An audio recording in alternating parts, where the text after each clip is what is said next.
Billah, syahadu an la ilaha illallah wahdahu la syarikalah wa asyhadu anna sayyidana Muhammadan abduhu wa rasuluhu wa la nabiyya ba'dah. Taib, para ikhwafillah, ayyuhat talaba azakumullah. Alhamdulillah, pagi hari ini kita melanjutkan pada jam tambahan di Rosa Fikih Munakahat. Kemarin sudah ya tentang ijab qabul, kemudian juga sigotnya seperti apa, ankah tuka, zawad tuka. Lalu juga sudah kita bahas rukun-rukun nikah ya, itu nanti keluar dalam ujian. Terus juga sudah kita sampaikan tentang nazar, apa tujuan daripada nazar. Ya. Nah sekarang sebenarnya ada lagi yang lain kaitannya dengan pernikahan ya. Jadi ada nikah-nikah yang dibolehkan, ada nikah-nikah yang dilarang. Di antara macam-macam nikah ya. Tapi itu mungkin buat pertemuan akan datang atau semester akan datang. Ya. Jadi dia dalam rukun-rukun nikah itu sendiri ya. Kemarin sudah saya sampaikan bahwa ada 5 rukun nikah ya. Ingat-ingat. Ada 5 rukun nikah. Ada mempelai pria, mempelai wanita. Ada saksi, ada mahar, lalu ada wali. Nah kalau orang-orang Syiah itu rukun nikahnya nggak pakai saksi. Rukun nikah orang-orang Syiah itu nggak pakai saksi. Dan pernikahan seperti ini batal. Ya, karena la nikaha illa biwali. Tidak ada pernikahan kecuali dengan adanya wali bagi perempuan. Nah kalau orang Syiah itu nggak pakai wali, dia berdua aja laki perempuannya. Ngomong berdua, ngasih duit. Orang Syiah itu. Haram ya pernikahan seperti ini. Lalu orang Syiah itu kemudian membatasi pernikahan sampai jangka waktu tertentu. Makanya sebagian orang menyebut pernikahan versi Syiah itu dengan sebutan namanya nikah.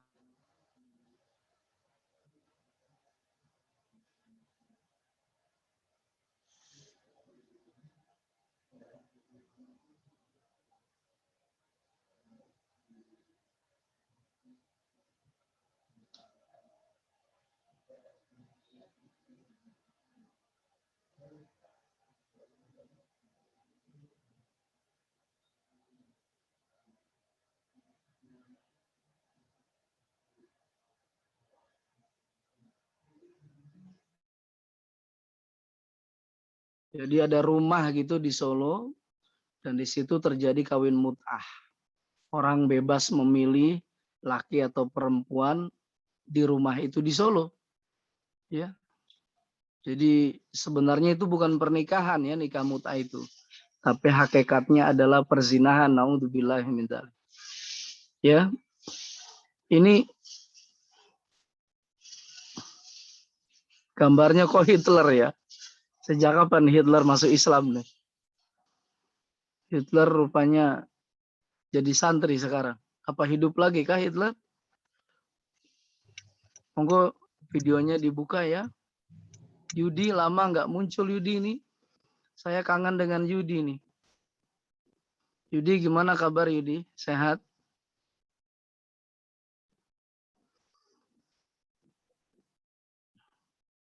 Baik, itu ya. Jadi ada banyak sebenarnya pernikahan-pernikahan yang dilarang. Di antaranya adalah pernikahan tadi nikah mut'ah.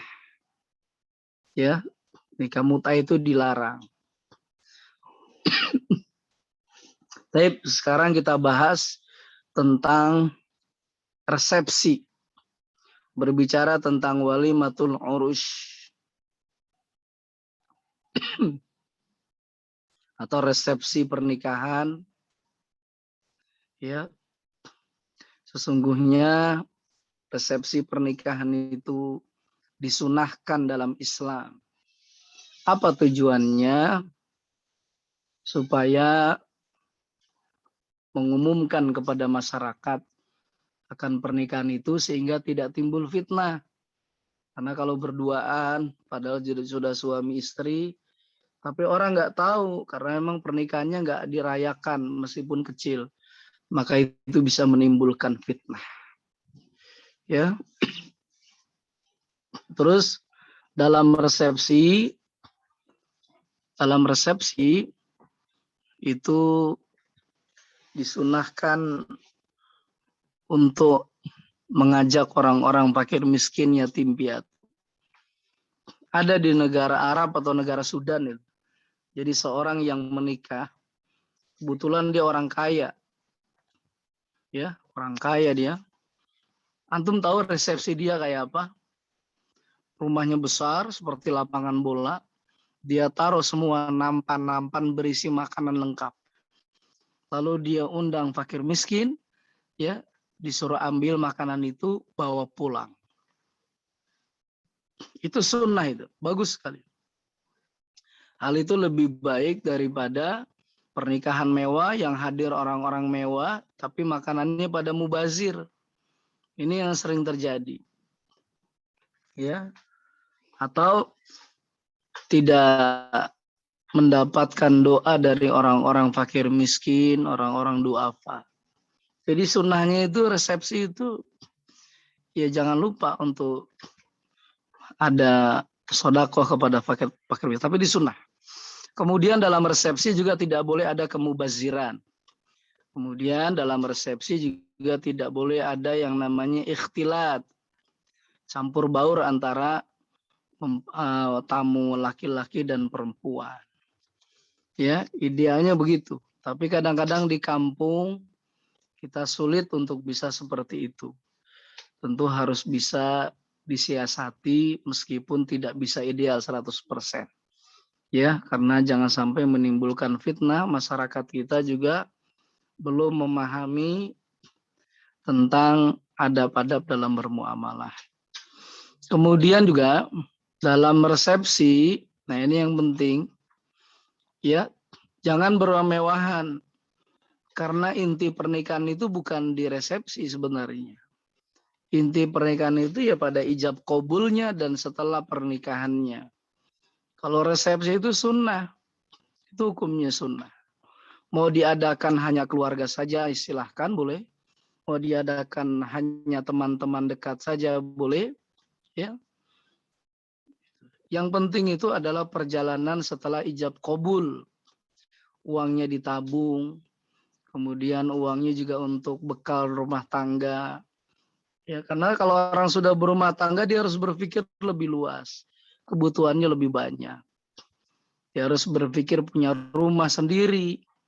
Ya, kecuali kalau orang tuanya memang memberikan rumah.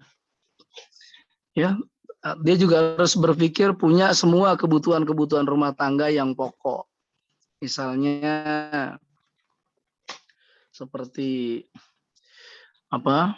Makan, minum, ya, nafkah bagi istri. Nanti kalau udah punya anak lebih besar lagi kebutuhannya. Makanya saya menganjurkan kepada antum menikahlah sesuai dengan kemampuan dalam resepsi. Ya. Apalagi ini situasi pandemi corona terdampak secara ekonomi semua. Ya. Lalu kemudian dalam resepsi pernikahan tidak boleh ada unsur-unsur keharaman yang lain.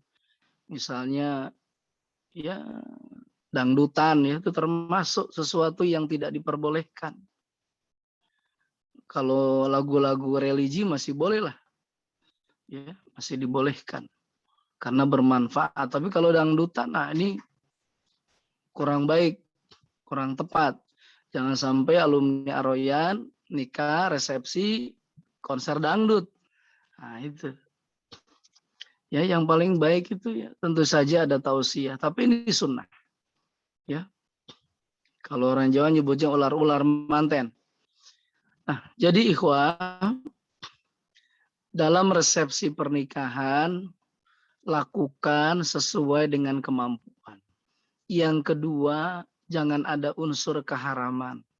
Yang ketiga, disunahkan mengundang atau bersedekah kepada orang-orang fakir miskin. Tapi itu sunnah. Kemudian juga ya dalam resepsi pernikahan itu hendaknya memperhatikan keadaan lingkungan. Jadi kalau kita tidak bisa ideal di gedung, ya tentu di rumah. Ya, jangan dipaksakan di gedung karena mahal. Yang mampu di gedung silahkan. Yang di rumah juga silahkan. Tapi memang kalau di rumah berarti dia harus memperhatikan keadaan lingkungan. Jadi kalau dia tidak bisa ideal terpisah antara tamu laki-laki dan perempuan, ya minimal tempat duduknya agak dikasih jarak. Supaya tidak menimbulkan fitnah di tengah-tengah masyarakat yang belum paham tentang makna muamalah atau ikhtilat dalam Islam. Ya.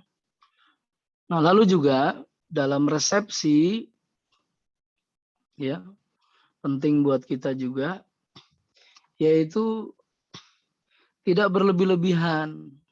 Kadang-kadang ada resepsi sampai 3 hari 3 malam, 7 hari 7 malam, jangan.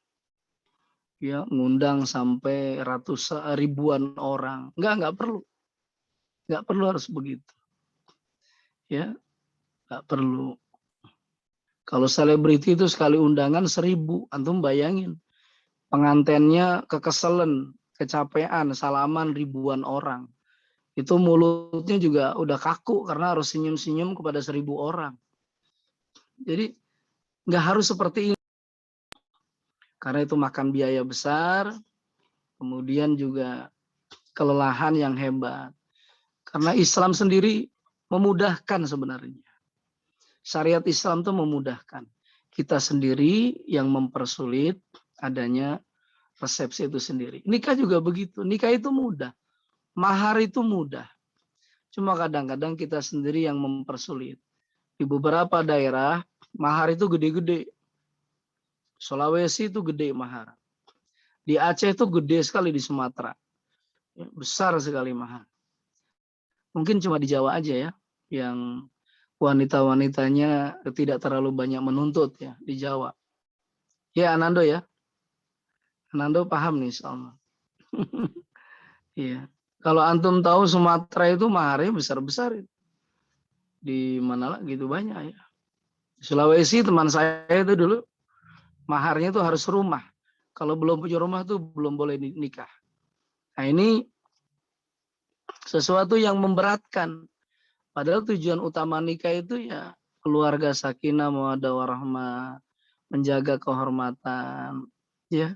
Kemudian membangun peradaban kalau kita ini aktivis dakwah. Jangan sampai sesuatu yang sepele, remeh-temeh, ya, tapi itu jadi penghalang yang utama. Nah, ini. Jadi resepsi besar itu nggak harus. Resepsi itu sunnah, lakukan sesuai kemampuan yang ada pada kita. Ya, baik. Saya kira sampai sini dulu ya, tidak perlu panjang-panjang. Dan sebenarnya ada, tapi itu masuk tema pembahasan semester berikutnya harusnya, yaitu macam-macam pernikahan. Ya, sebenarnya masih ada. Kemudian apa itu pernikahan mut'ah, pernikahan sigor, pernikahan tahlil, lalu wanita-wanita yang mahram, wanita yang bukan mahram, bukan muhrim ya istilahnya, tapi mahram. Itu ada tuh sebenarnya pembahasan itu. Tapi karena kita dalam kondisi darurat pandemi corona, ya insya Allah sampai sini sudah cukup saya kira. Dari sejak sampai nazar, ta'aruf, ya kriteria suami atau kriteria wanita atau laki-laki yang berhak dijadikan pasangan hidup ya sebagai suami istri. Kemudian juga udah kita bahas kemarin tentang sigap. Nanti keluar tuh soalnya, ada 10 soal pilihan ganda. Ya, itu. Tuh rukun nikah jelas keluar. Hafalkan rukun nikahnya. Karena itu wajib. Ya, harus paham orang Islam tentang rukun nikah. Saya kira begitu, ikhwah. Ya, monggo ada yang ditanyakan, silahkan jika ada. Ya. Monggo Ustaz. Monggo. Monggo teman-teman. Nah, Ustaz nih buat buburnya sudah di depan tadi saya udah. Sampun ya. Udah dipegang tadi sama istri saya. Syukron akhi. Mohon doanya semua ya. Fitia lagi kurang sehat sedikit. Iya. Silakan teman-teman yang mau tanya. bertanya. Semisal ada diskusi atau mau ada yang ditanyakan terkait bab pernikahan saya di bab resepsi. Saya mau tanya Ustaz. Monggo, Anando. Kan ada kalau nggak salah hadis, pokoknya nggak tahu apa Ustaz hadis atau apa, tapi perkataannya gini, ada 3 unsur yang yang bercandanya itu juga serius gitu. Maksudnya kalau misalkan dikata bercanda itu ya udah termasuk keseriusan, yaitu ada nikah, tolak sama rujuk gitu ya Ustaz kalau nggak salah.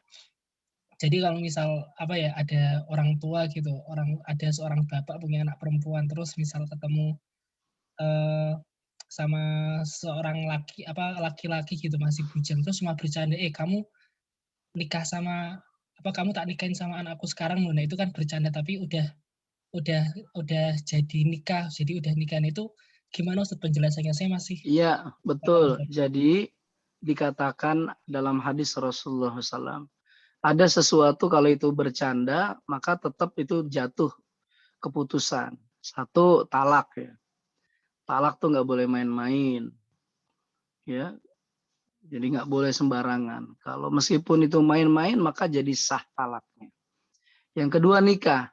Ya, nah, yang ditanyakan oleh Anando tadi, gimana maksudnya? Yaitu apabila bercandanya itu memenuhi syarat-syarat rukun nikah. Ya, contoh misalnya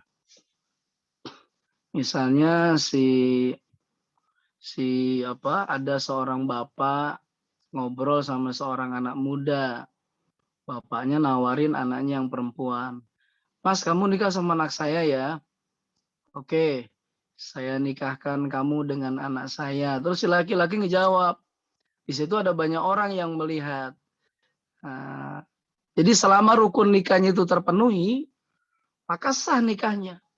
Meskipun dia nggak ada raya-raya apa-apa, perayaan apa-apa, nggak ada banyak kursi-kursi, ya. Yang penting selama rukun nikah itu terpenuhi. Dulu ada nih, sebelum kita akhiri ya, ada seorang santri di kelas, ini santrinya cerdas. Dia naksir sama anak ustadznya, anak ulama. Ulamanya ini dikerjain sama muridnya. Muridnya naksir sama anak ulama ini di kelas. Ya Syekh, gimana maksudnya? Kayak Anando gini pertanyaannya. Gimana maksudnya Syekh? Bahwa kalau nikah itu nggak boleh main-main. Contohnya gimana Syekh? Kata Syekhnya begini. Ya contohnya adalah misalnya saya ngomong kepada Anda, kata Syekhnya ini. Misalnya anak saya namanya Fatimah. Atau anak saya namanya Zulaikha misalnya. Lalu saya mengatakan, saya nikahkan Anda dengan anak saya. Jadi disebutkan namanya lengkap. Ya. Nah, itu sah itu. Kalau bapaknya yang ngomong. Itu. Lalu muridnya bilang, kalau gitu saya mulai sekarang saya jadi menantunya saya. Sayanya dikerjain. Sayanya bilang, oh enggak. Itu tadi cuma contoh. Tapi meskipun contoh, tapi terpenuhi rukun-rukunnya. Kata sayanya, ayo tolong kamu ucapkan talak buat anakku. Ucapkan talak. Itu terjadi tuh di negara Arab tuh. Guyonan di sebuah kelas.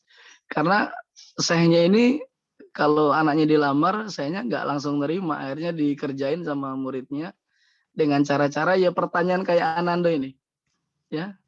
Nah, jadi kalau kayak gitu terpenuhi rukun-rukun nikahnya, ucapannya dari walinya, itu jelas sah itu pernikahan. Gitu Anando ya. Oke. Baik Ustaz, jazakumullah. Berarti kalau misal salah satu rukun nggak terpenuhi, misal nggak ada saksi gitu, cuma berdua tok, bapak sama si laki-laki itu berarti nggak sah ya Ustaz? Nggak Kalau sah, harus ada rukun-rukun nikahnya tetap terpenuhi. Iya. oke, Kebetulan itu kan sahnya di kelas, saksinya teman-temannya banyak. Makanya jadi sah itu. Gitu ya. makasih Iya. Ustaz. Oke. Monggo yang lain. Monggo, yang lain mungkin yang akhwat mungkin yang mau bertanya atau yang Iwan lagi juga nggak apa. Ada lagi teman-teman yang mau bertanya seputar pernikahan? Monggo, Ahwat mungkin. Ada nggak nih akhwat kira-kira?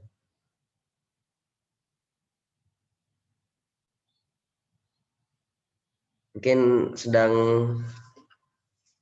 memikirkan pertanyaan gitu sebelum bertanya. Adi mau bertanya ya nih?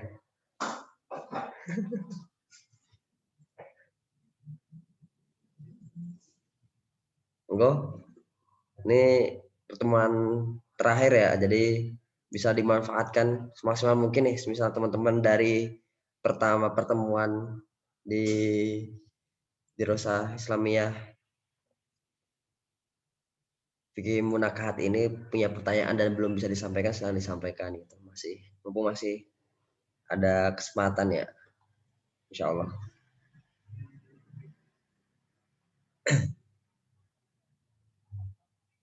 Ada teman-teman?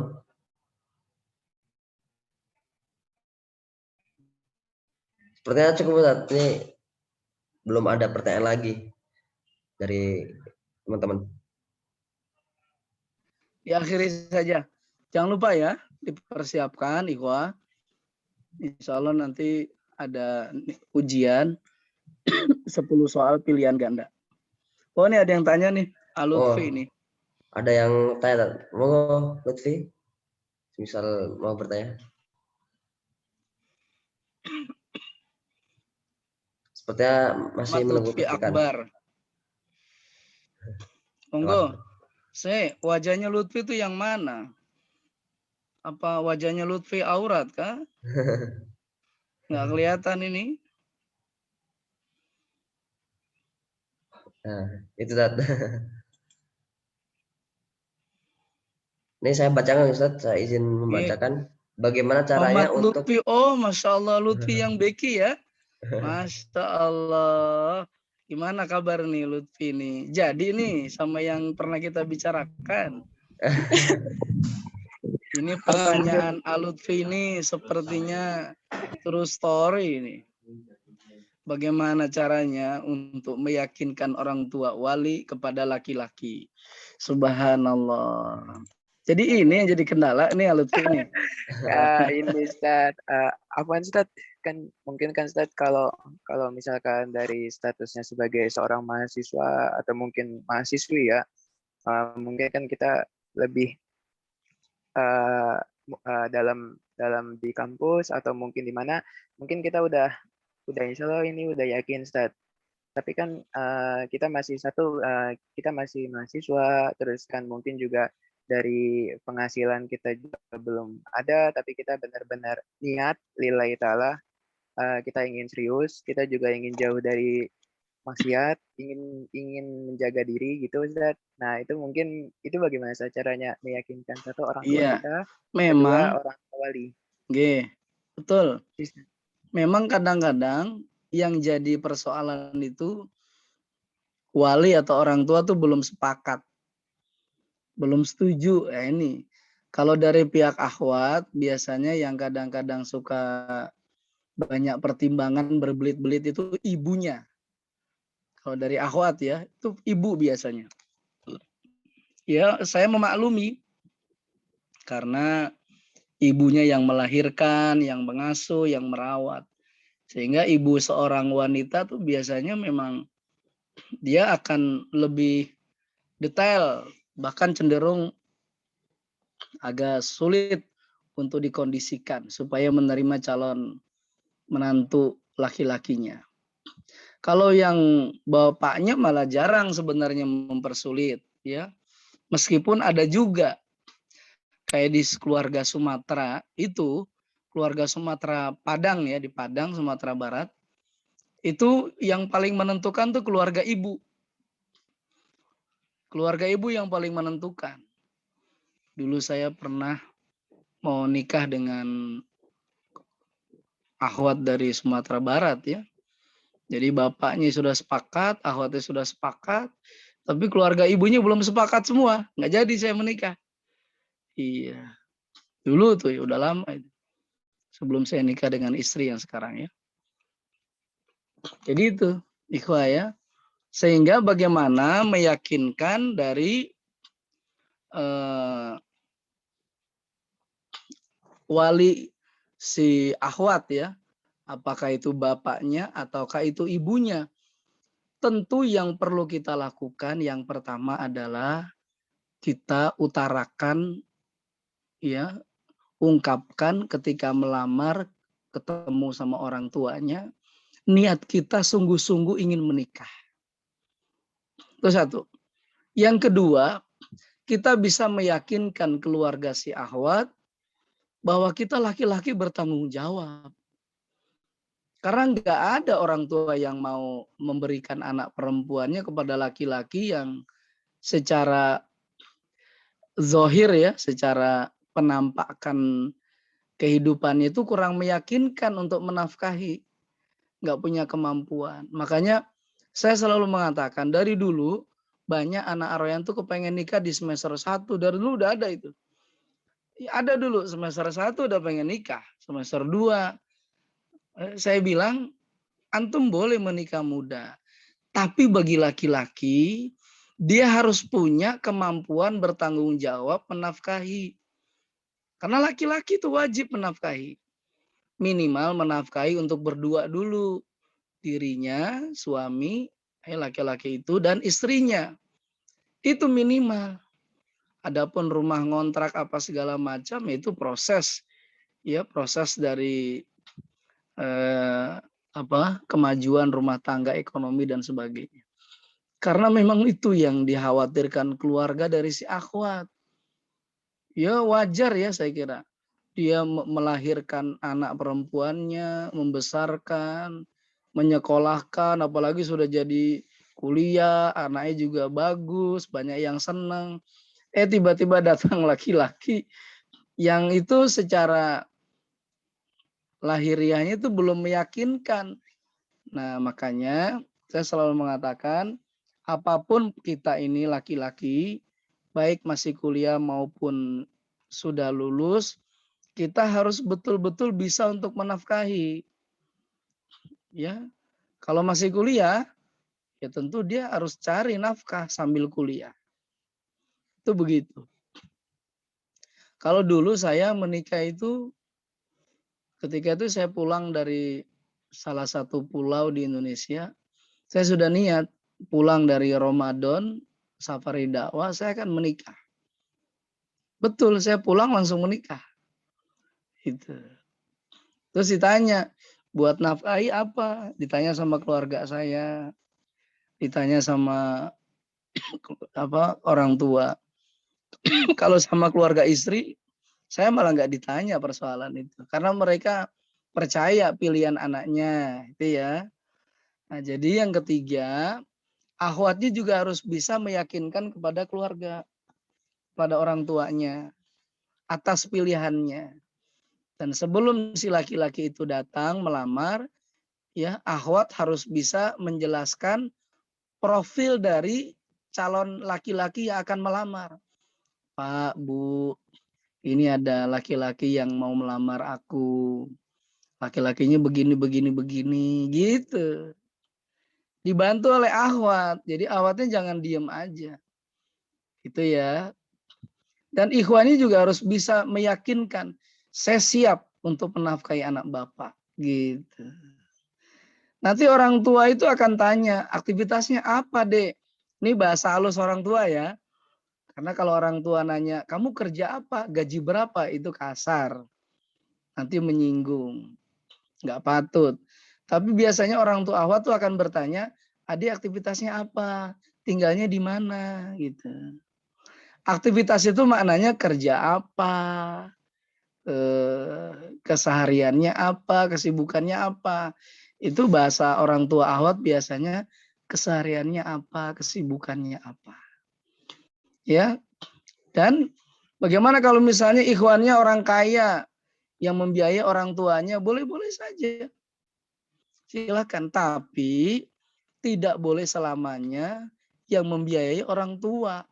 Kalau orang sudah siap menikahi, maka si laki-laki harus punya konsekuensi yang harus dia penuhi.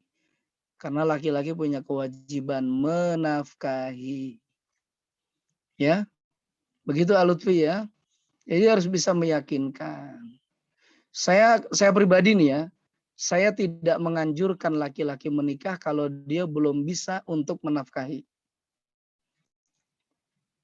Ya, saya nggak akan menganjurkan. Dari dulu kepada siapapun laki-laki saya begitu. Kalau ingin menikah harus punya kemampuan menafkahi, minimal untuk satu istri. Ya, kalau saya begitu. Kalau saya ya, karena itu demi kebaikan dirinya, keluarganya dan orang tuanya. Dan supaya nggak timbul fitnah juga. Ya, itu begitu. Nah, begitu Alutfi ya. Monggo Ahwat ada pertanyaan lain dari Ahwat ini. Ini dari tadi Ikhwan terus nih. Monggo Ahwat. Ini juga persoalan Ahwat nih. Monggo, tanya saja.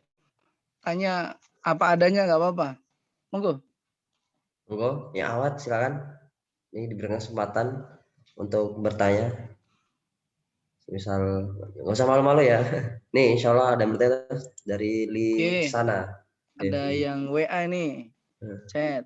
Bertanya kalau sudah menikah bagaimana supaya bisa selalu menjaga hubungan baik dengan mertua, ipar, dan keluarga besar. Bagus ini pertanyaannya. Ini pertanyaannya pertanyaan futuristik. Ya. Subhanallah. Memang betul.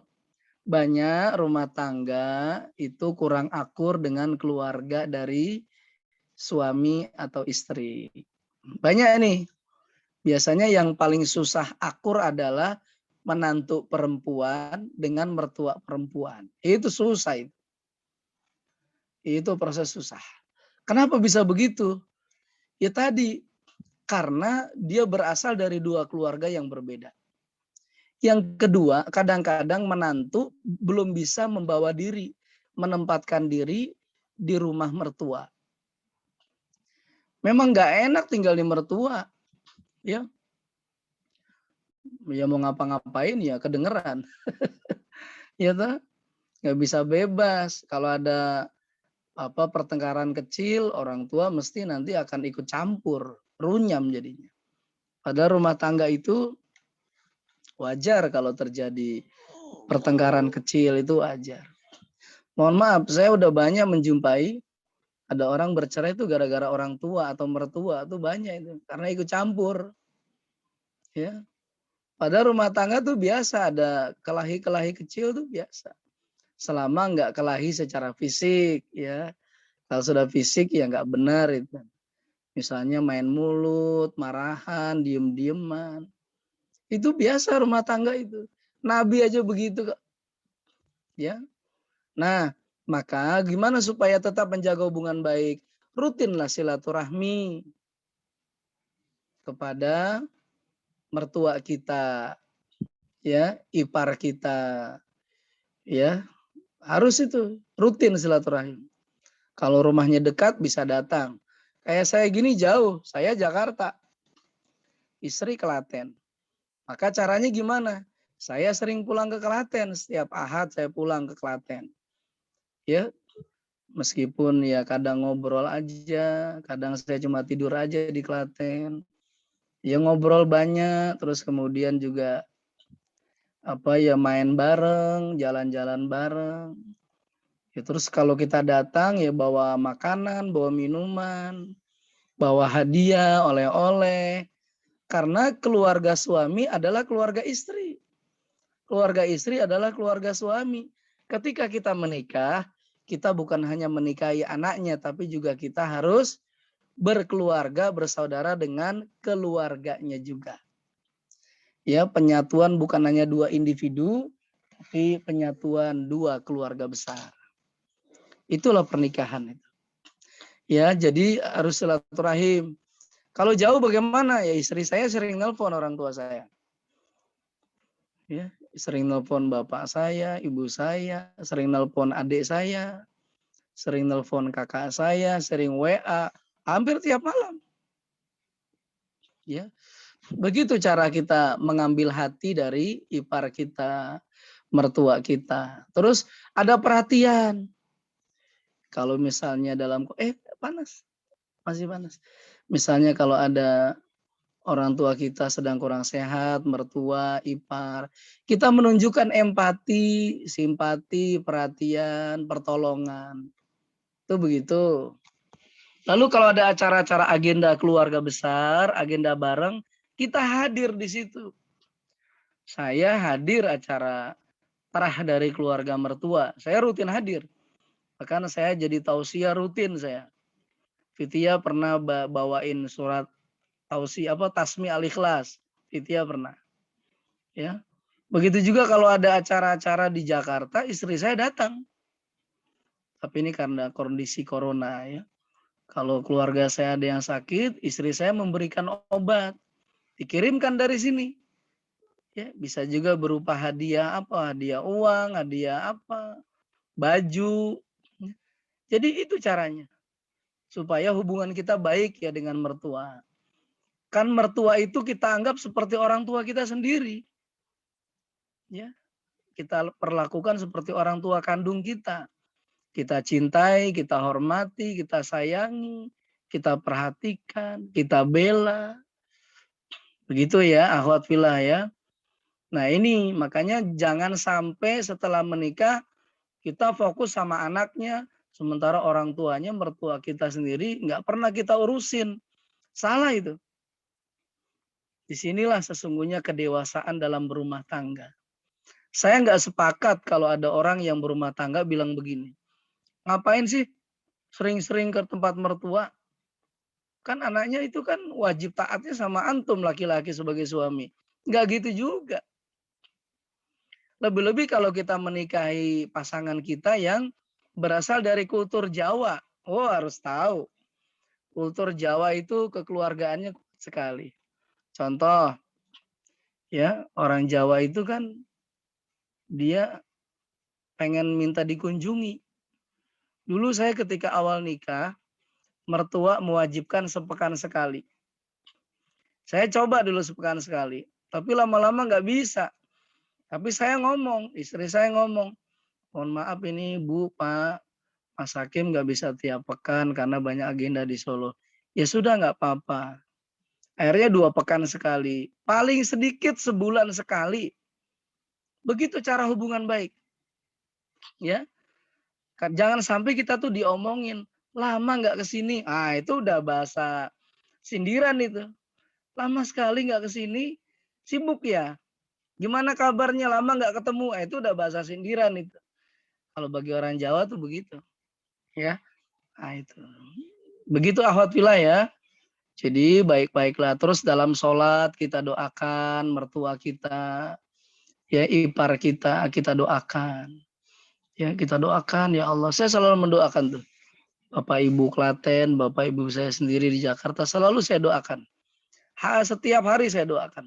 Setiap saat saya lagi dimanapun saya doakan. Itulah cara-caranya. Dan sering-sering juga kita minta doa mereka. Jadi saya kalau ada urusan apa, saya ngomong ke keluarga istri. Mohon doanya Bapak Ibu ada agenda ini mudah-mudahan lancar. Mohon doanya Bapak Ibu mau beli ini mudah-mudahan lancar. Istri saya juga begitu. Ketika ada sesuatu, kemarin ada pelatihan belajar lagi istri di Jakarta itu hubungi orang tua saya. diantar oleh kakak saya, diantar oleh bapak ibu saya ke hotel di Jakarta.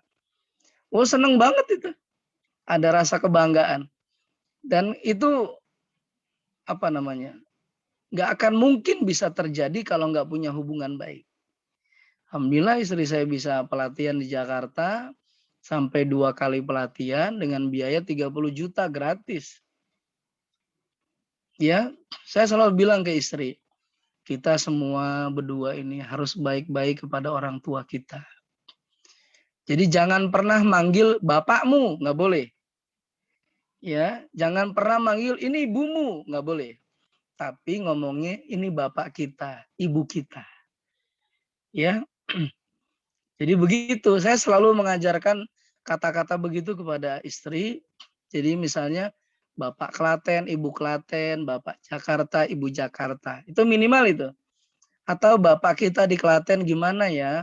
Ibu kita di Jakarta gimana ya?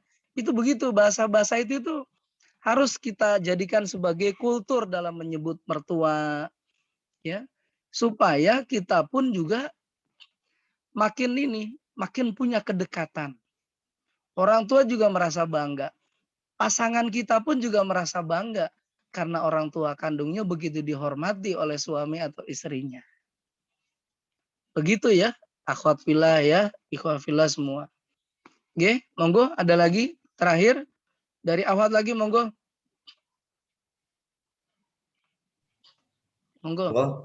Dari Ahwas misal ada yang mau bertanya lagi?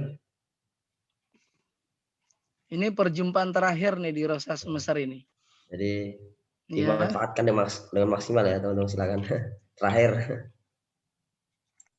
Saya doakan antum semua dapat pasangan yang soleh dan soleha ya. Amin. Amin. Allah ya. Terus kemudian betul-betul jadi keluarga rumah tangga sakinah mawaddah warahmah.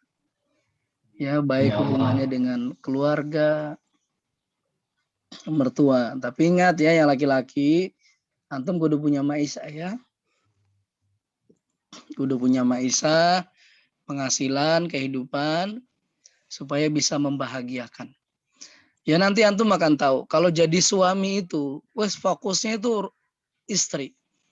Ada anak ya fokusnya anak lagi tambah. Bagaimana berpikir membahagiakan. Nanti antum akan berpikir gitu. Pengen punya rumah, pengen punya motor, pengen punya mobil, pengen belikan tanah, pengen belikan hadiah. Itu begitu kalau udah jadi suami itu. Ya, kita pokoknya berpikirnya bagaimana membahagiakan. Wes intinya itu. Terus kita juga pasti pengen membahagiakan orang tua sendiri, membahagiakan mertua kita. Wes pokoknya begitu. Kalau udah menikah tuh pikirannya begitu. Pengen piknik bareng, wah Masya Allah. Saya tuh dulu awal-awal menikah ya, saya dulu itu punya kebiasaan sama istri, memberikan hadiah kepada orang tua perempuan. Semua saudara perempuan. Waktu itu istri saya ngasih mbah saya, mbah putri saya. Mbah putri saya dulu masih hidup ya, pas awal-awal nikah dulu. Sekarang udah nikah, udah meninggal mbah putri ya. Itu istri saya ajak gitu.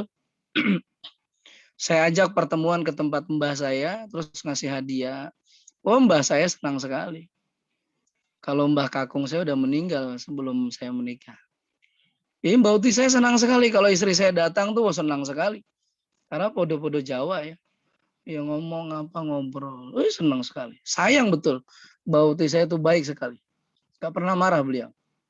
Selama hidupnya gak pernah marah sama anaknya, menantunya, cucunya. Sayang sekali. Kalau saya datang tuh Mbak Uti saya tahu tuh hobinya saya. Sampai tahu hobinya coba. Saya begitu datang tuh Mbak Uti saya bilang, ayo itu udah dimasakin. Apa itu? Telur dadar dikecap. Wah itu hobi saya itu. Jadi Mbak Uti saya tuh sampai tahu hobi saya. Dan dari situ istri saya nanya ke mbah saya, hobinya apa ini? Itu begitu. Ya, subhanallah. Indah sekali kalau rumah tangga dibangun atas dasar-dasar Islam. Ya, Allahu Akbar. Saya jadi kangen mbah saya nih. Mbah saya baik sekali ya. Baik sekali. Pokoknya kalau saya datang, mbah saya itu tanpa diperintah siapapun, langsung beliau masak. Kalau saya datang tuh, nggak pakai disuruh siapapun, dia tahu cucunya ini hobinya telur dadar kecap. Sampai hari ini, antum boleh tanya istri saya. Saya sering bilang ke istri, tolong masakin telur dadar kecap. Saya lagi kangen sama Mbah Huti. Meskipun Mbah Huti sudah meninggal. Jadi kalau saya kangen sama mbah saya minta istri saya masakin masakan yang suka dimasakan mbah saya buat saya. Saya begitu. Terus kalau saya lagi kangen sama nenek saya, nenek kandung saya ya. Nenek kandung saya itu kalau malam tuh suka mijitin saya itu. Kalau malam itu suka mijitin saya. Saya bilang ke istri, tolong pijitin saya kangen sama nenek saya. Jadi begitu. Ya sehingga istri saya itu begitu mencintai mbah saya, nenek saya. Karena saya pun mencintai juga. Saya sering begitu. Tolong masakan ini, saya lagi kangen sama mbak. Tolong belikan ini, saya kangen sama kakek saya. Itu begitu cara saya itu. Saya itu sayang sekali ya sama mbah saya, kakek saya. Jadi kalau saya kangen sama beliau-beliau itu, selain saya doa ya tentu saja, saya biasanya minta istri memasakkan masakan yang sering dimasakkan kakek saya, nenek saya ke saya. Atau melakukan sesuatu yang pernah dilakukan nenek saya, kakek saya ke saya. Saya sering dipijit nenek saya minta ke istri. Dan istri saya bahagia, bangga. Karena disayang oleh saya sebagaimana saya menyayangi nenek saya. Begitu ya, akhwat fillah ya, ikhwah fillah ya. Cara kita menumbuhkan rasa cinta, kasih sayang dalam rumah tangga. Antum boleh tanya istri saya lah. Ya, antum boleh tanya langsung, ini nggak ada rekayasa. Saya sering gitu, sering sekali. Tolong masakan telur dadar kecap. Istri saya tahu, oh berarti saya lagi kangen sama Mbak Huti. Istri saya tahu itu, hafal betul. Terus kalau saya bilang tolong pijitin, itu saya suka cerita. Istri saya tahu kalau saya cerita tentang nenek saya yang suka mijitin, berarti istri saya tahu kalau saya lagi kangen sama nenek saya yang sudah wafat. Apalagi saya dibesarkan sama nenek ya, bukan sama bapak ibu saya. Sebentar sama bapak ibu. Jadi kangen itu tidak ada obatnya kecuali ya tadi. Jadi istri saya mijitin saya dan itu sudah cukup mengobati rasa kangen saya kepada nenek saya. Begitu ikhwah ya, ada banyak cara supaya kita ini dekat, suami istri, dengan nenek, dengan kakek, dengan mertua, dengan ipar. Tapi ingat, kedekatan dengan ipar tetap harus berdasarkan adab-adab Islam ya. Karena ipar itu juga apa ya? Mahram sementara. Kita jadi mahram dia, nggak bisa menikahi dengan kita ya karena kita menikahi saudara kandungnya. Itu namanya mahram sementara. Ya. Oke, saya kira begitu. Monggo. Kalau nggak ada diakhiri saja. Ya. Ya, Ustaz, Oh, ada nih dari Lisana nih. Oh, sudah tadi ya Lisana ya. Oke, monggo diakhiri. Oh, tidak ada. Jazakumullah khair semua ya. Oke, alhamdulillah telah berada di penghujung agenda pada pagi hari ini dan saya ucapkan jazakumullah khairan kepada Ustadz Hakim ya, yang tadi sudah memberikan ilmunya dan juga cerita-ceritanya, pengalamannya. Semoga bisa kita ambil ibrohnya, bisa kita implementasikan, bisa kita amalkan suatu saat nanti insya Allah. Mungkin itu untuk pertemuan kita pada pagi hari ini. Saya ucapkan terima kasih pada teman-teman yang sudah hadir pada pagi hari ini. Semoga apa yang sudah diberikan ilmu-ilmunya kepada Ustaz kepada kita semuanya bisa bermanfaat untuk kedepannya insya Allah. Mungkin itu dari saya. Apabila ada kekurangan dan salah kata saya mohon maaf. Mari kita akhiri, kita tutup agenda pada pagi hari ini dengan istighfar yang sebanyak-banyaknya. Alhamdulillah, astagfirullah. Dilanjutkan dengan bacaan alhamdulillah dan doa kafaratul majelis. Alhamdulillahirabbil alamin, subhanaka wa bihamdika asyhadu an la ilaha illa anta astaghfiruka wa atubu ilaik. Aqulu qouli hadza wa astaghfirullahi wa lakum. Wabillahi hidayah. Wassalamualaikum warahmatullahi wabarakatuh. Assalamualaikum warahmatullahi wabarakatuh. Monggo semua ya. Jazakumullah khair ya, sehat-sehat selalu ya. Jazakumullah khairan kasih. Di rumah. Ya. Ustaz. Assalamualaikum warahmatullahi wabarakatuh. Waalaikumsalam warahmatullahi Waalaikumsalam. Allah Pak Is. Jadi kapan Is? Pakai kamu jadi Is. Sama dari kapan?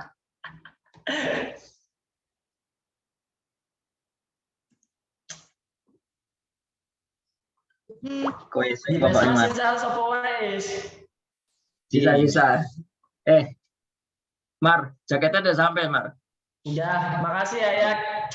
Yo, sama Fatur yang kirim. Makasih ya Mas Fatur juga.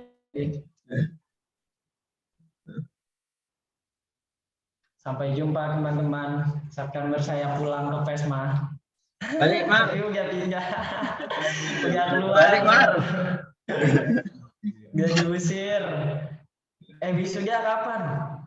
Yes. Aja nunggu diusir dah. Ya selalu lanjut aktivitas ya. Semangat guys. Assalamualaikum. Salam. Yo nunggu diusir.